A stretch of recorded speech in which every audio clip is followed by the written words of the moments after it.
All right, so first of all, remember the name Ermia Ramez, okay? I'll come back to that in a second, but I just wanted to say that first of all, I'm shooting with a 20mm lens, which is something I never do, ever. And I'm doing it because I have it. And I'm using a 20-60 kit lens right now, and I just kind of want to see what it would look like from this distance. I'm probably about, I don't know, 8 feet away from the camera. I'm up here in Rhinebeck, New York, one of my favorite places. It is fucking freezing up here today for some reason. So anyway, I wanted to make a quick little introduction to this video today because I want to talk about how, in my mind, there are two different types of YouTubers. And I'm not throwing shade at anybody. I'm actually saying that they're both awesome, like both amazing. And obviously there are a lot more than just two kinds of YouTubers. Like, you know, there are people who teach you how to change a tire on your car or fix your toilet or whatever. That's like a whole thing too. But if you're a filmmaker or some kind of creative, musician, theater artist, whatever, in my mind, there are two kind of categories of YouTubers. Now, why did I ask you to remember that name, Ermia Ramez? Because he or she, I don't know, I don't know anything about this person, but that channel on YouTube is an incredible channel. It's like filmmaking, it's like Francis Ford Coppola has a YouTube channel. Like, they do incredible work. Every time I see a video on that channel, it's like a movie. And it just got me thinking, like, that is one type of YouTuber. Like, there are YouTubers who make movies for YouTube, whose videos are like full-blown films. Like, this is what they do. Their intention is to put their best foot forward on YouTube. And then there are YouTubers more in the category where I feel like I fall, which is, or I fall into, I don't fall, I fall into the kind of YouTubers who mostly talk about the stuff that goes on outside of YouTube, where, I talk to you more about my process, and I'm always hoping that you'll come see my work that I don't do here on YouTube. Like, I'm not making, let's let this ambulance go by. Actually, a fire truck. It's kind of loud. Can you see it back there? I think so. Anyway, before I was interrupted right there, I was saying that I think I fall into the category of the YouTuber who talks about stuff that I do outside of YouTube. I'm not at all trying to make my best work for a YouTube video. And sometimes I like to have fun, and I do go out of my way to put together B-roll and interesting shots and create stories and things like that on YouTube. But generally, I'm talking about my process of what I'm doing for a film outside, a documentary, a play that I'm working on. Like, I'm talking more about what I do in the work that is not outside of YouTube, because YouTube is not my priority, so to speak. But I think that the YouTubers who, this is their full-time job and this is their priority, that's amazing. And, we get to benefit from that by seeing videos like this channel, Ermia Ramez, like, incredible. I mean, unbelievably, inspiring. And there are a lot of videos like that. There are a lot of channels like that. I mean, I watched a video the other day. Philip Bloom did a review of I think it was the Nikon ZR, I believe. And it was like a documentary about cats. And, every time he puts out a video, it's like the most beautiful video ever made. The music is incredible. It's like he's gone out and gotten Ennio Morricone to score his videos. I mean, it's beautiful. So, and also, I don't think that YouTube is his full-time job, but he does go out of his way. So, maybe that's a knock on me, that I should do more and do less videos, and every video that I put out should be more involved. But frankly, I don't personally really ever have the time to do videos like that or that intricate for YouTube. So I don't know, like, I'm constantly working all the time on projects outside. So anyway, it also makes me think about how, lately I've been dealing with upgrading some of my gear for this film that I'm working on, and I had to get a couple of new tripods, and I had to, I'm thinking of getting some new lights. And so lately I've been dealing with trying to, figure out whether I want more panel lights, because I have quite a few little panel lights, but there are these bigger panel lights, these Amaran, I believe, panel lights that are RGB, and they do all kinds of things. I know they have a new one, but I'm more interested in the older panel light that they have from a few years ago, where you could use those Sony NP batteries on the back of it, because to me, that makes it a lot more portable than having to carry around a power bank all the time. I'm really interested in having powerful lights for outdoors that I can just run off of a battery. I don't have to plug it in, and again, I don't have to have a power bank. So that's something I'm sharing with you right now. Also, I got myself a Rokkor tripod, and what I learned about this tripod is that it's, first of all, it's something that I've been looking at for a long time. Like, it's a heavy-duty tripod. A YouTuber who I follow who does a lot of Panasonic stuff talked about it a long time ago, and I was like, I need to get that tripod because, you know, one time I was shooting a video out, actually I was where the beginning of this video is, by the Hudson River. I was out there and it was really windy, and the wind just picked up my tripod with my S5 on it and almost blew into the river. Like, it slammed against that wall that's up against the river. And luckily for me, the S5 is a beast, so it was okay. But I thought, man, I got to get a better heavy-duty tripod. And also, I'm getting ready to shoot a film that's going to be in the winter, outdoors a lot. I've already done 2 films. Well, I've done one film that I shot entirely on the S5, and it really, really pushed the envelope. Like, you know, I'm hard on my gear. You know, I put it in circumstances that are not awesome all the time for it. And I need to get a tripod, especially this film that I'm shooting with my anamorphic lenses, which are a lot heavier than my regular lenses. And so I picked up the Rokkor. Part of the reason was it's a really heavy-duty tripod. It's a video tripod, and it's cheap.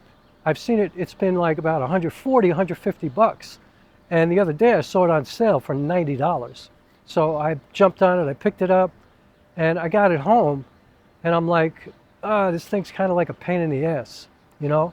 Because I'm used to going around with these little, you know, what do you call them? Travel tripods, where they're easy to mount on the camera. I mean, they're easy to mount the camera on, and they're easy to carry around. They're really light, and they're just not really involved. You know, they're really simple.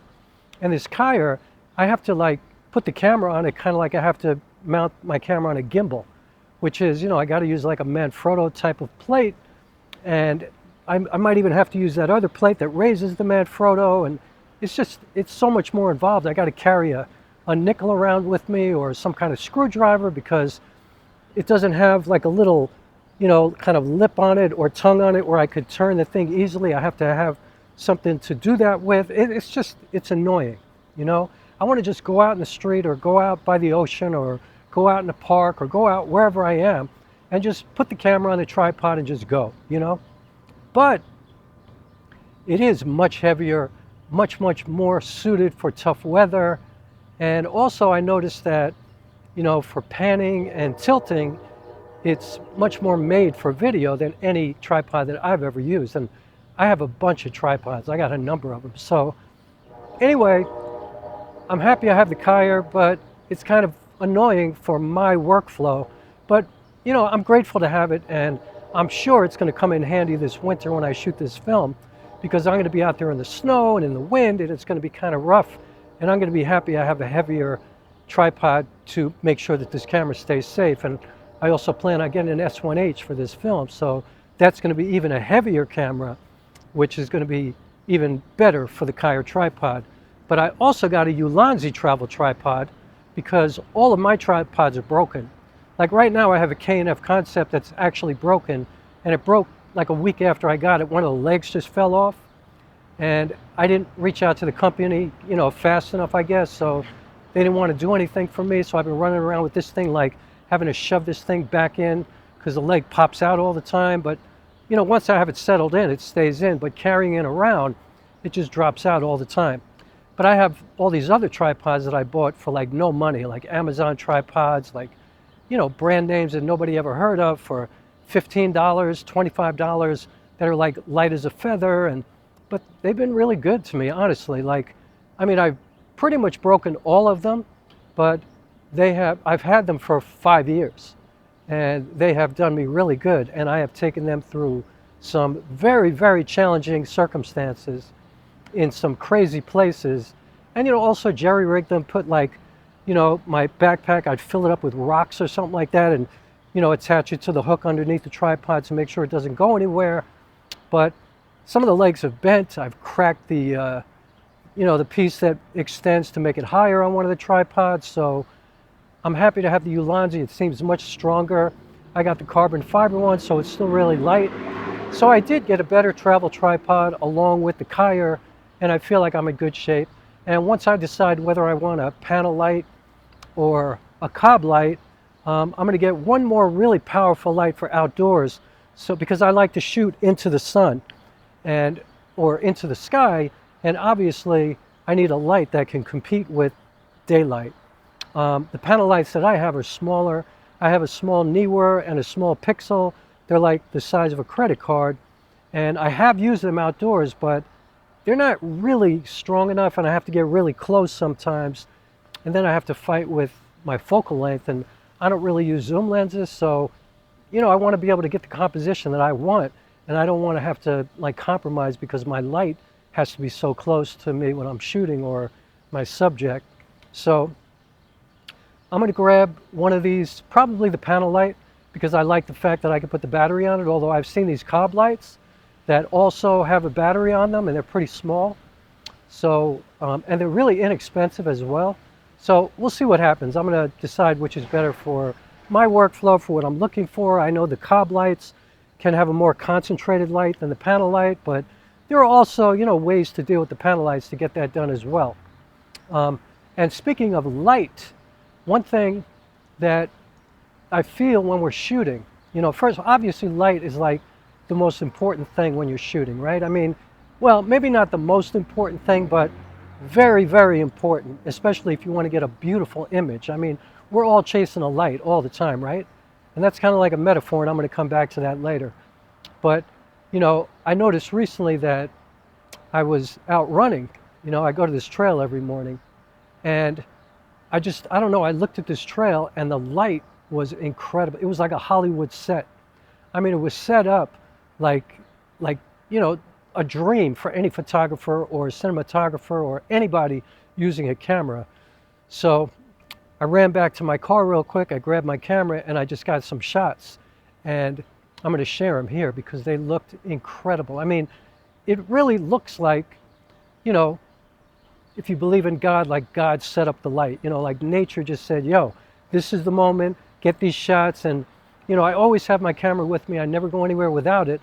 And I never want to miss an opportunity like this. So that's something that's really cool too. So, always chase the light. I don't know how I got to this. I'm kind of scattered today because I have a lot of stuff to do. But speaking of light, I want to talk about how recently I went to visit a friend of mine. And I'm going to, I'm going to get to a different part of the video now and talk about that.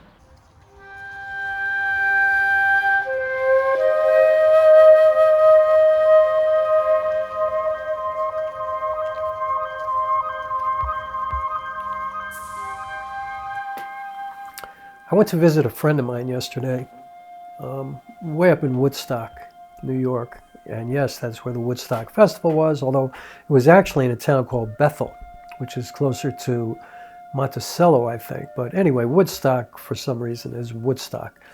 And, so I'm thinking like Jimi Hendrix, Crosby, Stills, Nash & Young, Joni Mitchell, like Woodstock. If you're young and you don't know what that is, go figure out, like learn what that is, because it's like the biggest thing in the history of music. So I visited a friend, and I've been thinking so much about light and stuff like that. And he's an artist, he's a producer, he's an artist, he's a musician. He actually, if you've seen the film Sing Sing, which was an Academy Award nominated film, the main character in that film, or one of the main characters, is based on his life. His name is Brent Buell. And he, for many, many years, has gone into prisons. And he's put together these theater productions with these inmates. So in some cases, people who are in for life, trying to give them something in their lives to live for, to wake up to feel like they have some kind of reason to still breathe, And he does Shakespeare with them. And they put on these big theater productions, and they bring people in to see it, and it's pretty cool. So that's what the movie is kind of about. And so we were sitting, we were just hanging out yesterday. I've known him for many years. He actually has been very supportive of my work over the years. He wrote an incredible review about me a long time ago. If you go to my website and go to the Brooklyn Quartet page, you'll see the review on that page. That was a play that I did for 5 years. We were sitting, and in the middle of a conversation, he just took a picture of me, and I was like, "What are you doing?" And he's like, "It's just the light looks so cool right now." And I just thought, like, this is the way artists think. He's a filmmaker. He's an editor. He's a director. He's a producer. And he thinks about light, because we all think about light, even if you don't know anything about lighting. Once you start to shoot, once you start to do projects, whether you're in the theater or filmmaking, you start to think with, in terms of lighting. Like, without even consciously thinking about it, you're always like noticing shadows and highlights and, like I said, composition and contrast.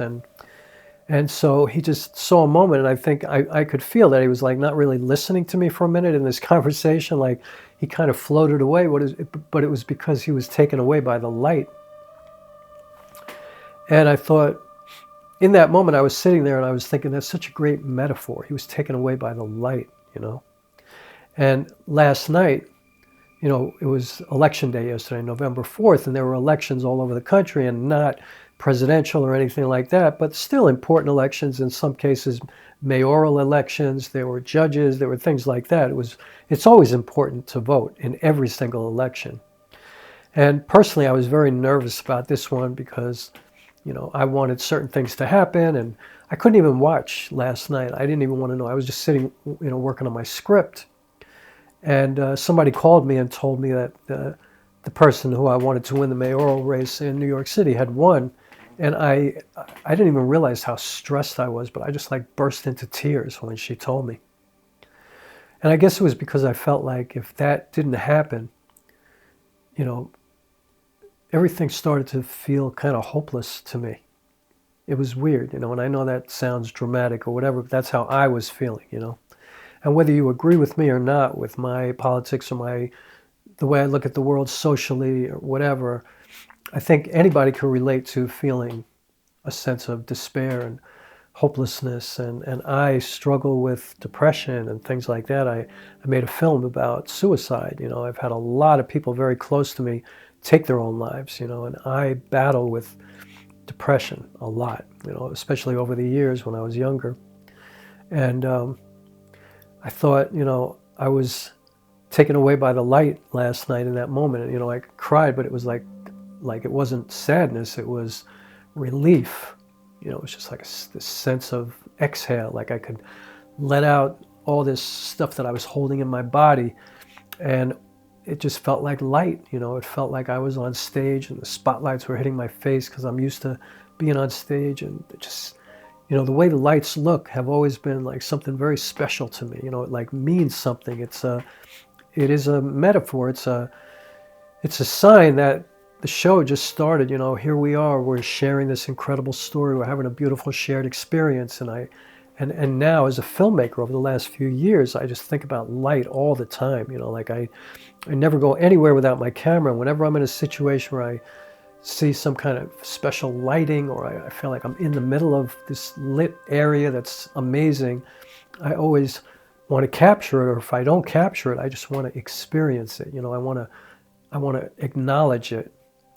And I think that's the way I look at all of this stuff. Like these, like tripods seem like such boring things to talk about, and lighting and all this stuff. It's just kind of boring. But when you think about it, it's really not, because it all has its place. It all has, has its part of the equation of making a story, So we have this technology. We learn about lenses, and we learn about cameras and tripods and lights and sound equipment, all this kind of stuff. And we learn about settings and all the fundamentals of telling a story.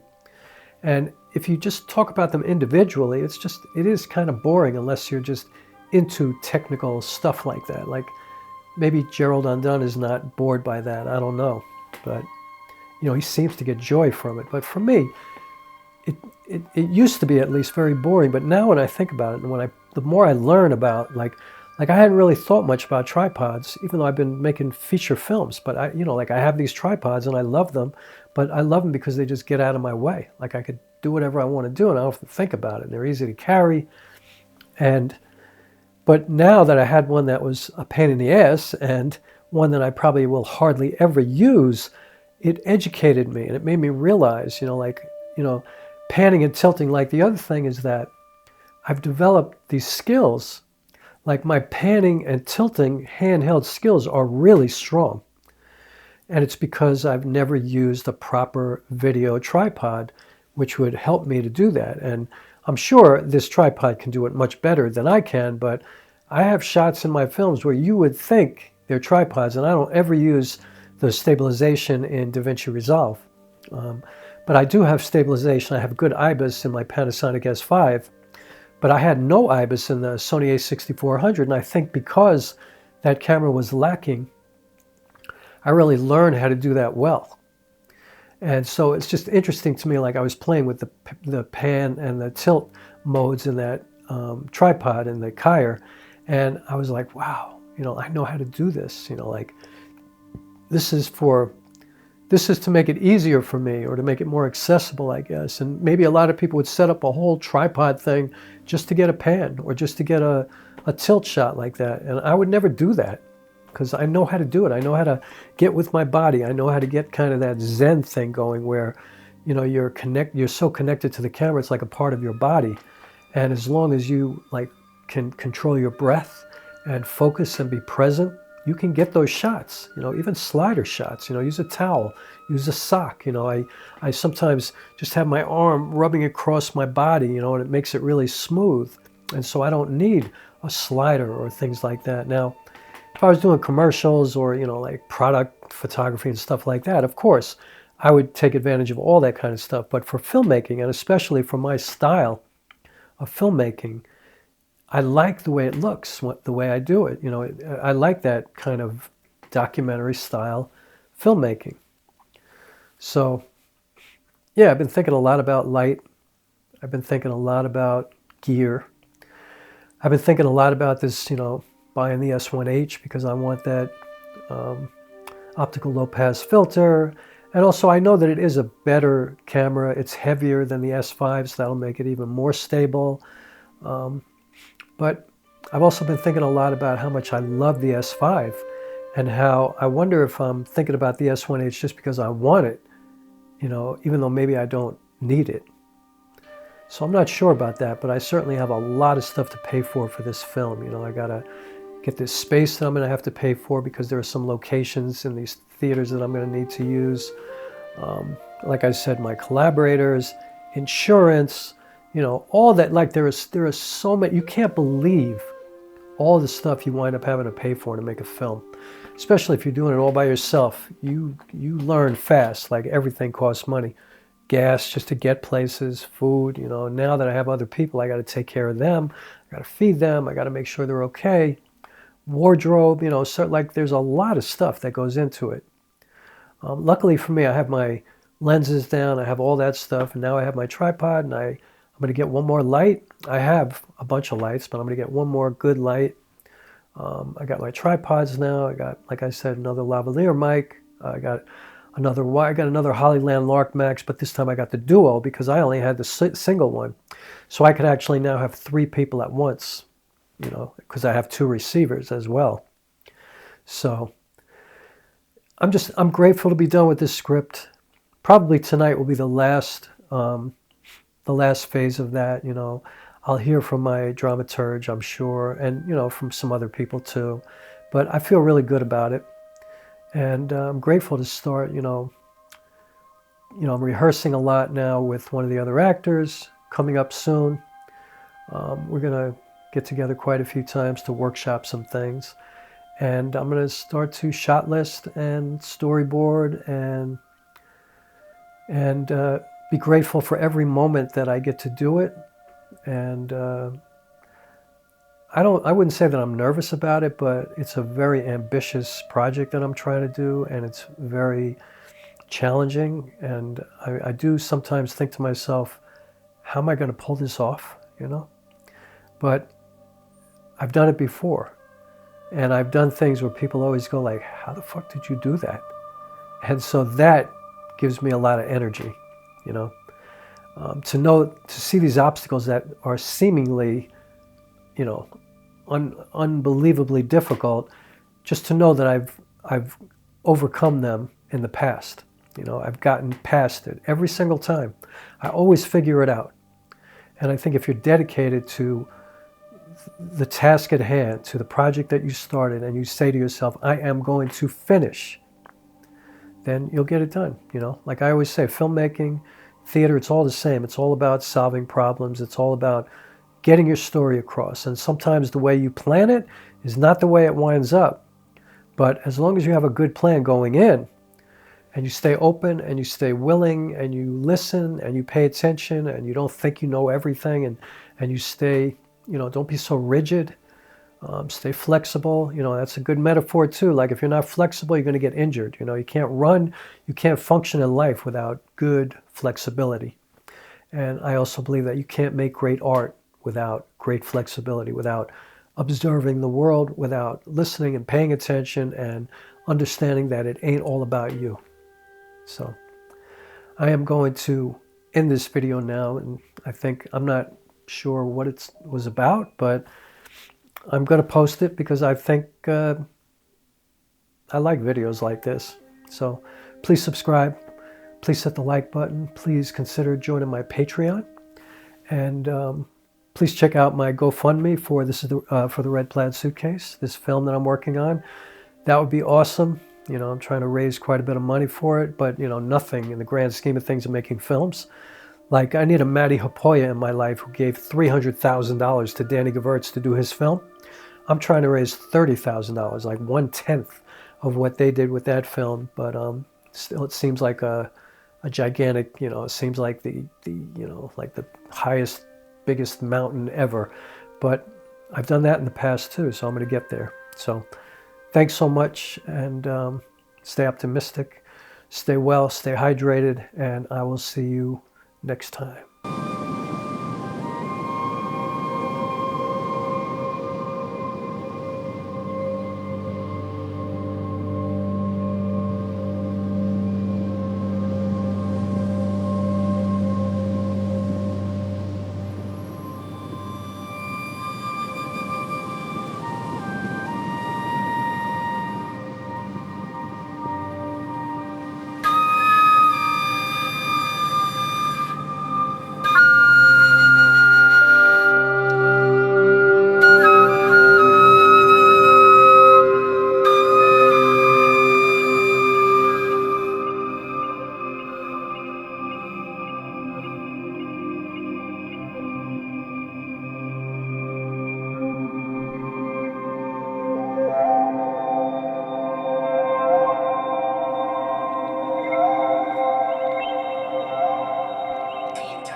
They have this new digital footprint scan where you just put your email in